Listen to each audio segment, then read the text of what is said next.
এই প্রশাসনের ভিতরে ঘাপটি মেরে থাকা লোকরাই শেখ হাসিনার যে সুদূর প্রসারী পরিকল্পনা সেটা বাস্তবায়ন করার জন্যই তারা কাজ করবে।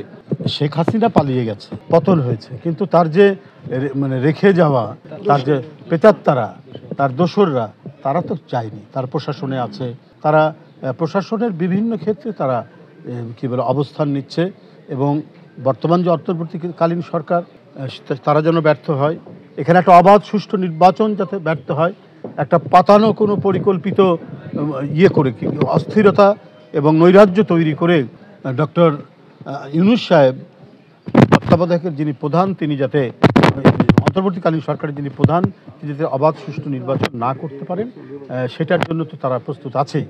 দেখুন, আজকেই সংবাদে আছে যে প্রধান যারা শেখ হাসিনার নিষ্ঠুরতা, নির্যাতনের এবং তিনি যে ক্ষমতায় টিকে থাকার জন্য যে রক্তস্রোত বইয়েছেন, সেই ক্ষেত্রে যে সমস্ত নেতারা দায়ী, যাদের নামে অভিযোগ, প্রশাসনের যে ব্যক্তিরা দায়ী, তাদেরকে দেশ ছেড়ে চলে যাওয়ার জন্য গ্রিন সিগন্যাল দেওয়া হয়েছে পাসপোর্ট ডিপার্টমেন্টকে দেওয়া হয়েছে যে হ্যাঁ, এদেরকে পাসপোর্ট দেওয়া যেতে পারে।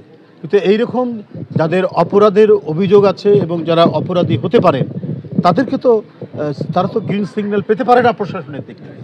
তার মানে এই প্রশাসনের ভিতরে ঘাপটি মেরে থাকা লোকরাই শেখ হাসিনার যে সুদূর প্রসারী পরিকল্পনা সেটা বাস্তবায়ন করার জন্যই তারা কাজ করবে এবং সেই কাজ করার জন্যই তারা নানা ধরনের পরিকল্পনা তারা ভাবছে। আমার বিশ্বাস, জনগণের শক্তির উপর তার বড় কোনো শক্তি নেই। যে জনগণের শক্তিকে অবজ্ঞা করেছে শেখ হাসিনা, তাকে কোনো ক্রমেই সে পাত্তা দেয়নি।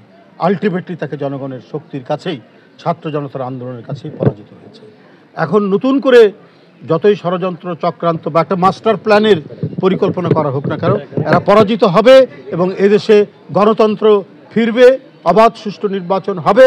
আমরা আমাদের স্বাধীনতা এবং সার্বভৌমত্বকে আমরা রক্ষা করে একটি স্বাধীন দেশ হিসাবে এই দেশ পরিচালিত হবে।